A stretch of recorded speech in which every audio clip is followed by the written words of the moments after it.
पदमपुर नाम के एक छोटे से गांव में रिंकू नाम का आदमी रहता था। उसके पास कोई काम नहीं था। वह इतना गरीब था कि वह केवल 2 वक्त का खाना ही जुटा पाता था। रिंकू, पता नहीं कब मुझे काम मिलेगा। रिंकू की पत्नी, आप जानते हैं अब तो मंदिर में खाना भी मिलना बंद हो रहा है, हम कहाँ से खाएंगे। रिंकू, क्या? यह तो बहुत ही बुरी बात है, ऐसा नहीं होना चाहिए। रिंकू की पत्नी, हाँ, कल ही पुजारी जी कह रहे थे अब से खाना मंदिर में बिल्कुल नहीं मिलेगा। रिंकू, तब तो हमें बड़ी तकलीफ हो जाएगी। रिंकू के 2 बच्चे थे, वे दोनों मंदिर में ही खाना खाया करते थे। रिंकू की पत्नी, बच्चे भी भूखे ही रहेंगे। रिंकू कहता है, नहीं नहीं, मैं कुछ करता हूँ, जरूर करता हूँ। तुम रुको, तुम लोगों को मैं भूखा नहीं रहने दूंगा। कुछ दिनों बाद मंदिर में खाना पानी मिलना बंद हो जाता है। रिंकू की पत्नी कहती है, सुनो जी, बच्चे खाने के लिए बहुत ही जिद कर रहे हैं, उन्हें बहुत तेज भूख लगी है। रिंकू कहता है, भूख तो मुझे भी लगी है, रुको मैं कुछ लेकर आता हूँ। रिंकू आसपास कुछ काम ढूंढता है। काम ना मिलने पर रिंकू बहुत दुखी हो जाता है। रिंकू, खाने का इंतजाम कहाँ से करूँ? काम तो कुछ मिल नहीं रहा और मुफ्त में कोई खाना देगा नहीं। रिंकू के सामने समोसे की एक दुकान थी। रिंकू समोसे की दुकान के पास आता है। रिंकू, भाई कुछ समोसे मिलेंगे क्या? भूख लगी है। दुकानदार, हाँ हाँ जरूर, पैसे दो और ले जाओ समोसे। रिंकू, नहीं भाई, मेरे पास अभी पैसे नहीं है, समोसे दे दो, बाद में पैसा दे दूंगा। दुकानदार कहता है, पैसे नहीं है, चलो निकलो यहाँ से। रिंकू उदास होकर वहाँ से चला जाता है। वह वापस घर आता है तो देखता है उसकी पत्नी एक ओर बैठी है और दूसरी तरफ बच्चे रो रहे हैं। रिंकू अपने कदम पीछे ले लेता है। रिंकू, अब तो खाना लेकर ही आना पड़ेगा। बस समोसे की दुकान के पास वापस जाता है और दुकान के लोग आपस में बात कर रहे थे। तभी रिंकू वहां से समोसे उठा लेता है और वहां से भाग जाता है। ऐसा करते दुकानदार उसे देख लेता है और चिल्ला उठता है, चोर चोर। उनमें से एक आदमी रिंकू के पीछे भागता है। भागते भागते रिंकू एक पेड़ की पीछे छुप जाता है और दुकानदार आगे निकल जाता है। कुछ देर बाद रिंकू घर पहुंचता है और अपनी पत्नी से कहता है, देखो सुंदरी, मैं क्या लेकर आया हूँ। सुंदरी, लेकिन तुम्हारे पास पैसे कहाँ से आए? रिंकू, चलो पहले खाते हैं, फिर बाद में बताता हूँ। सुंदरी बच्चों को एक एक समोसा देती है और खुद भी दोनों एक समोसा ले लेते हैं। रिंकू की पत्नी कहती है, अच्छा अब बताओ समोसे कहाँ से आए? रिंकू झिझकता हुआ कहता है, भाग्यवान, मैंने पहले समोसे वाली दुकान से समोसा मांगा तो उसने मना कर दिया, फिर मुझे चोरी करनी पड़ी। रिंकू की पत्नी कहती है, क्या चोरी? अरे यह सब सही नहीं है। रिंकू कहता है, तो क्या करूं? अपने बच्चों को भूखा मरता हुआ देखूं, काम भी नहीं मिलता।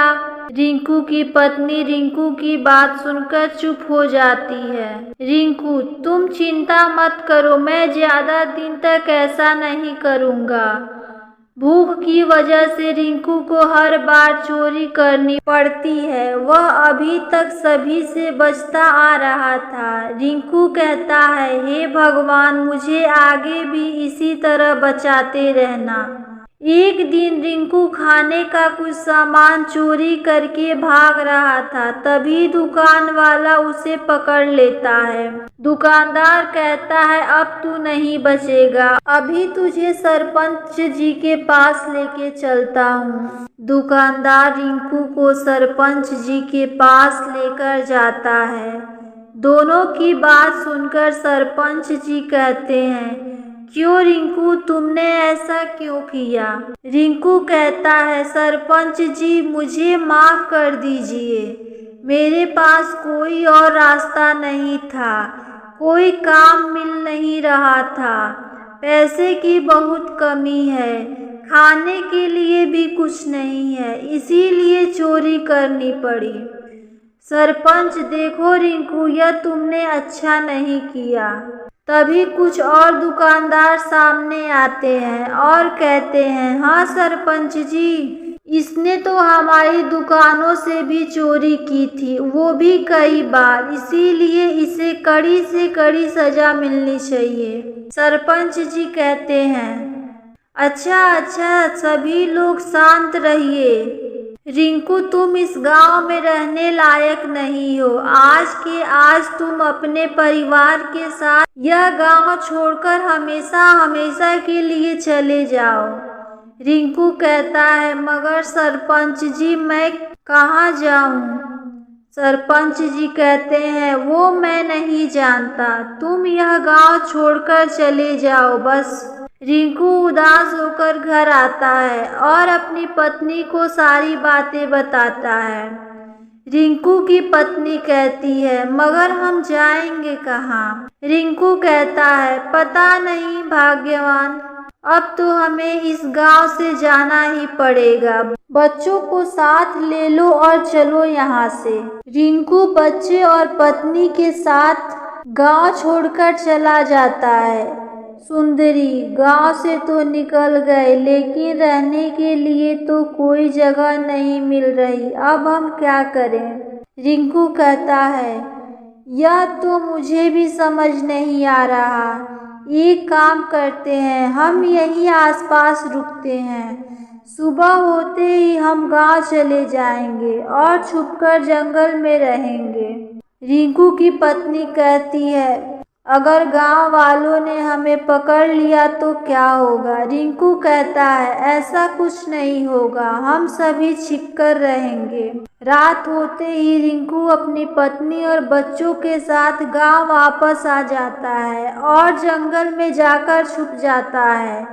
रिंकू कहता है, सुनो सुंदरी, अब हम यहीं रहेंगे। रिंकू की पत्नी कहती है, जी ठीक है। पेड़ से फल तोड़कर खा लेता था और कुछ फल अपने परिवार के लिए भी तोड़कर लाता था। जो कुछ सब्जियां मिल जाए उन्हें ही वो बनाकर खा लेता था। जंगल में रहकर रिंकू हमेशा यही सोचता, काश गांव वाले हमें माफ कर दे और हमें स्वीकार कर ले।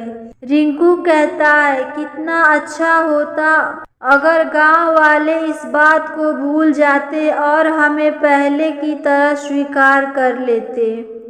उसकी पत्नी कहती है, पता नहीं ऐसा कभी हो भी पाएगा कि नहीं, मगर मुझे यहाँ रहने में काफी डर लग रहा है। अगर उन्हें पता चल जाएगा तो क्या होगा? रिंकू कहता है, जब तक सब कुछ सही चल रहा है चलने दो, क्योंकि अभी हमारे पास कोई और उपाय नहीं है। अचानक गांव में शोर होता है कि एक शेर घुस आया है। यह बात रिंकू को पता नहीं थी। कुछ गांव वाले जंगल में लकड़ियां काटने आते हैं। उनमें से एक लकड़ी काटने वाला कहता है, भाई कहीं मत जाना, पता नहीं कब शेर आ जाए। दूसरा कहता है, हाँ मैं यहीं खड़ा हूँ, तू लकड़ी काट। जब से गांव में शेर के आने की खबर आई है, सबकी हालत खराब हो गई है।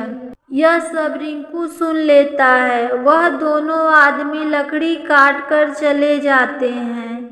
रिंकू भागकर अपनी झोपड़ी में आता है और अपनी पत्नी से कहता है, पता है सुंदरी, कुछ लोग लकड़ी काटने आए थे। वह कह रहे थे गांव में शेर घुस आया है, अगर यहाँ आ गया तो हम क्या करेंगे। रिंकू की पत्नी कहती है, फिर तो हमें भी सतर्क रहना चाहिए। रात के वक्त रिंकू अपनी झोपड़ी की रखवाली करने लगता है। एक रात रिंकू को अचानक पैरों की आवाज सुनाई देती है। वह अपनी पत्नी को जगाता हुआ कहता है, सुनो भाग्यवान, उठो और बच्चों को भी उठाओ, किसी के पैरों की आवाज आ रही है। रिंकू की पत्नी उठती है और अपने बच्चों को भी उठाती है। तभी रिंकू देखता है कि शेर उनकी ओर भागता हुआ आ रहा है। रिंकू चिल्लाता हुआ कहता है, भागो भाग्यवान भागो। रिंकू की पत्नी बच्चों के साथ जंगल में भागने लगती है। शेर उनके पीछे दौड़ने लगता है। आगे रास्ता नहीं बचता। रिंकू कहता है, आगे रास्ता तो नहीं है सुंदरी, हम अब क्या करें। यह सामने दरवाजा दिख रहा है। रिंकू की पत्नी कहती है, चलो इस दरवाजे के पीछे छुप जाते हैं। रिंकू उस दरवाजे को खोलता है और सभी उस दरवाजे के अंदर चले जाते हैं। रिंकू कहता है, यहाँ तो बहुत अंधेरा है, कुछ दिख भी नहीं रहा। रिंकू की पत्नी कहती है, हम कुछ घंटे यहीं रहते हैं, फिर बाहर चलेंगे। कुछ देर बाद रिंकू कहता है, लगता है शेर अब चला गया होगा। कुछ घंटों बाद वह सब दरवाजे से बाहर आते हैं तो उन्हें जंगल कुछ बदला बदला सा दिखाई देता है। रिंकू कहता है, सुंदरी, मुझे यह जंगल कुछ सुरक्षित नहीं लग रहा। अब हमें गांव वालों के पास ही जाना चाहिए। माना वह हमें बहुत सुनाएंगे, लेकिन जंगल में रहना बिल्कुल भी सुरक्षित नहीं है। गांव चलकर पूछेंगे शेर गया कि नहीं। रिंकू की पत्नी कहती है, जी ठीक है, चलिए। वह सभी मिलकर गांव की ओर बढ़ना शुरू करते हैं। अगली सुबह तक रिंकू अपने परिवार के साथ गांव में पहुंच जाता है। वह एक दुकानदार से पूछता है, भाई जी, क्या शेर गांव से चला गया। दुकानदार, शेर गांव में शेर कब आया। भाई, वैसे यह बताओ क्या चल रहा है, आजकल तुम्हें कोई काम मिला या नहीं। वह आदमी रिंकू से बहुत शांति से बात कर रहा था। रिंकू मन ही मन सोचता है, यह मुझे कुछ नहीं कह रहा, लगता है गांव वालों ने हमें माफ कर दिया। इतने में दुकानदार कहता है, क्या हुआ भाई, इतना शांत क्यों खड़े हो, कुछ बोलो तो सही। रिंकू कहता है, क्या आप लोगों ने हमें माफ कर दिया। दुकानदार कहता है, माफी किस बात की, क्या गलती की है तुम लोगों ने। रिंकू लगता है गांव वाले इस बात को भूल गए हैं और लोगों ने मुझे माफ कर दिया है। चलो अच्छा ही है, क्या उस बात को याद दिलाना, छोड़ो इस बात को। वह खुशी खुशी गांव में रहने लगते हैं। कोई भी उसे कुछ नहीं कहता।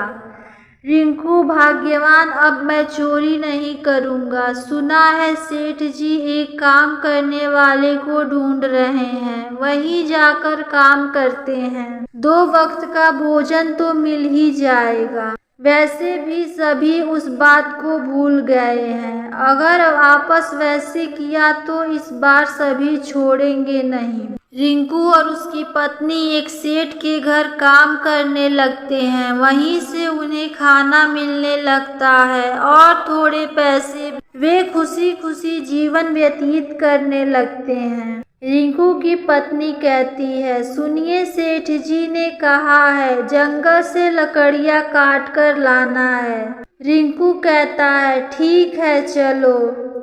वह दोनों जंगल की ओर निकल जाते हैं। तभी बच्चे भी साथ जाने की जिद करने लगते हैं। सभी लोग जंगल की तरफ बढ़ने लगते हैं। तभी अचानक एक जंगली जानवर उनका पीछा करने लगता है। रिंकू कहता है, सुंदरी जल्दी यहाँ से भागो।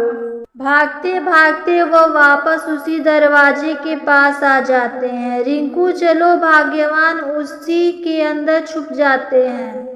वह सब उस दरवाजे के अंदर दोबारा से चले जाते हैं और कुछ घंटों बाद उसमें से बाहर निकलते हैं। रिंकू चलो भाग्यवान वापस गांव चलते हैं। जब वह गांव वापस आते हैं तो उन्हें देख लोग शोर मचाने लगते हैं।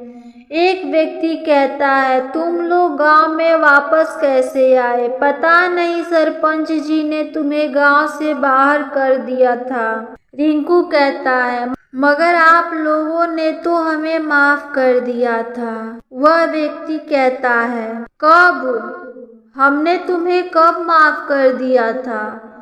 जल्दी से जल्दी इस गांव को छोड़कर चले जाओ, वरना सरपंच जी को बता दूंगा।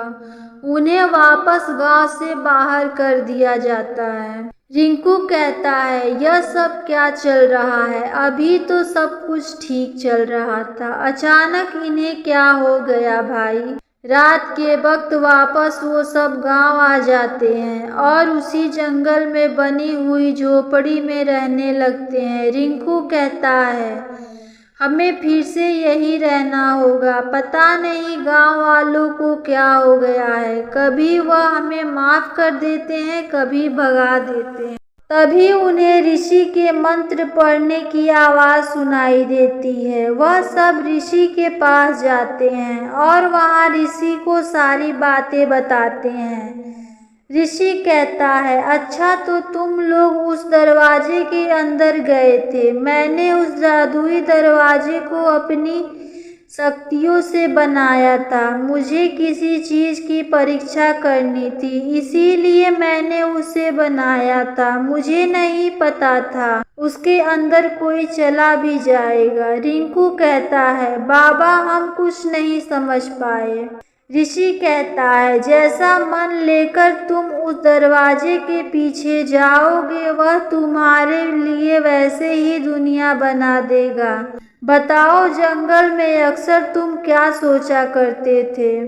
रिंकू कहता है, हम लोग तो यही सोचा करते थे कि गांव वाले हमें माफ कर दे और हमें पहले की तरह रहने दें। ऋषि कहता है, अच्छा तो उस जादुई दरवाजे ने तुम्हारे लिए वैसी ही दुनिया बना दी थी। जब तुम दोबारा उस दरवाजे के पीछे गए तो तुम वापस उसी असली दुनिया में आ गए। रिंकू कहता है, अच्छा तो ऐसी बात है। ऋषि कहता है, हाँ, और उस दुनिया से जो कुछ भी तुम लेकर आए हो वह सब जादुई होगा। रिंकू कहता है, बाबा हम लोग तो लकड़ियाँ काटने आए थे, इसीलिए हम वहाँ से कुल्हाड़ी लेकर आए थे। ऋषि कहता है, अच्छा फिर तो यह जादुई कुल्हाड़ी है। रिंकू पूछता है, बाबा इस कुल्हाड़ी की जादुई शक्ति क्या है?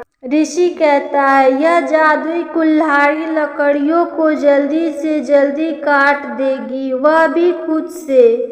तुम्हें इसमें बल लगाने की भी जरूरत नहीं पड़ेगी। यह सुनकर रिंकू अपने परिवार के साथ वहां से चला जाता है। रिंकू कहता है, सुनो भाग्यवान, अब क्या किया जाए?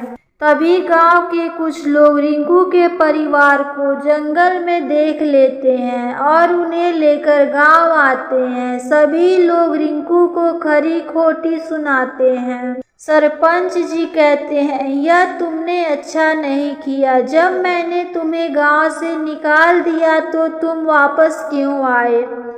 तभी रिंकू सोचता है कि क्यों ना इस जादुई कुल्हाड़ी का इस्तेमाल किया जाए। रिंकू कृपया शांत हो जाइए। आप लोग हमें इस गांव में रहने दीजिए और मुझे माफ कर दीजिए। मैं अपनी गलती की प्रायश्चित करना चाहता हूँ और इसके लिए मैं गांव के सभी लोगों के लिए मुफ्त में काम करने के लिए तैयार हूँ। सरपंच जी कहते हैं, कौन सा काम करोगे? रिंकू, लकड़ी काटने का जो भी काम है वह मुझे दे दीजिए। मैं जल्दी से जल्दी आपके घर पहुंचा दूंगा, वो भी मुफ्त में। वो सभी रिंकू की बात मान लेते हैं और लकड़ी काटने का काम उसे दे देते हैं। जादुई कुल्हाड़ी की मदद से रिंकू फटाफट लकड़ियां काटकर गांव वालों के घर पहुंचा देता है। रिंकू का काम देख सभी लोग उसे माफ कर देते हैं। इसके बाद यही रिंकू का काम बन जाता है। अब सभी लोग पैसे देकर उससे लकड़ियां कटवाने लगते हैं। रिंकू हमेशा के लिए चोरी करना छोड़ देता है और इसी काम के सहारे पैसे कमाने लगता है।